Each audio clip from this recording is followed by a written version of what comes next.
बिस्मिल्लाहिर्रहमानिर्रहीम। रमज़ान मुबारक के महीने में नाबालिग बच्चा अगर बालिग हो जाए तो उसका क्या हुक्म है।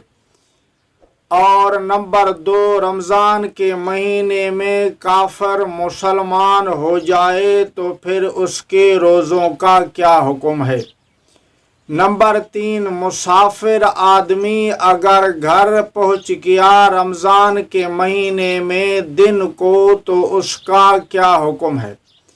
हाइज़ा औरत दिन को पाक हो गई, उसका हैज़ ख़त्म हो गया तो उसका क्या हुक्म है।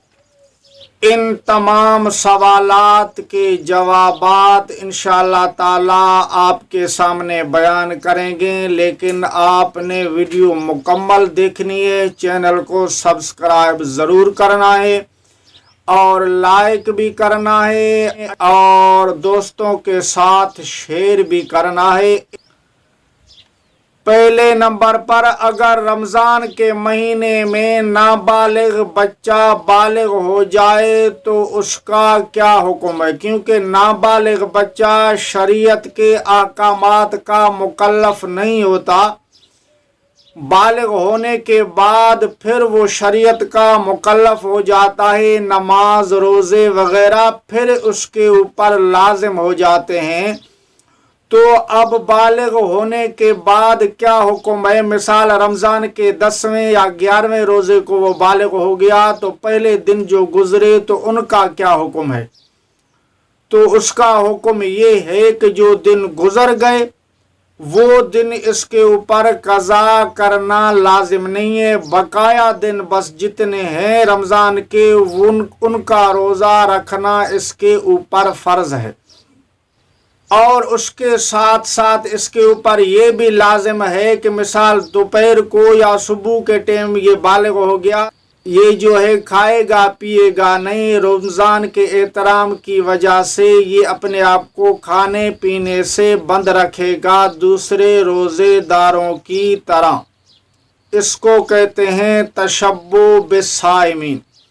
इसी तरह अगर काफिर था वो रमज़ान में मुसलमान हो गया तो अब उसका क्या हुक्म है। उसका भी यही हुक्म है कि पहले रोज़े जो है वो उसके ऊपर लाजिम नहीं है, क्योंकि काफिर जो है वो शरीयत के अहकामात का मुकल्लफ नहीं होता। बकाया दिन जो है वो अब ये रखेगा, लेकिन उस दिन ये भी दिन का बकाया हिस्सा जो है न वो खाएगा पिएगा नहीं। तशब्बु बिस्साइमीन यानी रोज़ेदारों के साथ मुशाबात इख्तियार करके अपने आप को खाने पीने से रोकेगा।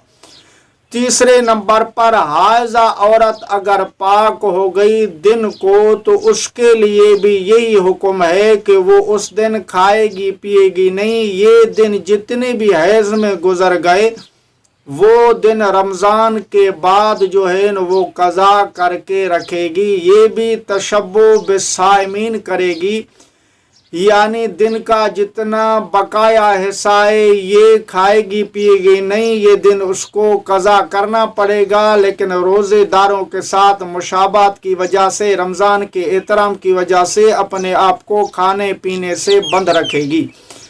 और चौथे नंबर पर, अगर मुसाफिर जो है सफ़र से वापस आ गया, घर पहुंच गया, क्योंकि सफ़र की हालत में रुख्सत है, अगर आप तकलीफ़ महसूस करें तो आप रोज़ा नहीं रख सकते।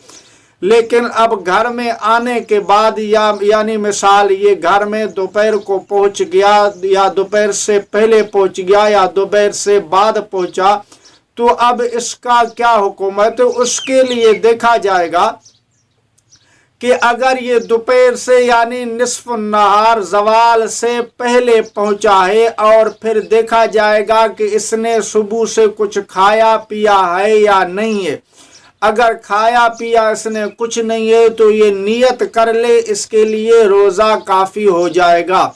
लेकिन अगर ये दोपहर के बाद आया है तो अब अगरचे इसने खाया पिया कुछ भी नहीं है, क्योंकि नियत इसने नहीं की है, इसलिए अब इसका रोज़ा नहीं होगा और ये दिन फिर ये कज़ा करके रखेगा। लेकिन अगर मिसाल इसने नियत की हुई है सफ़र में, फिर तो मसला ख़त्म है, फिर तो इसका रोज़ा है। اللہ تعالی ہم سب کو عمل کرنے کی توفیق نصیب فرمائے۔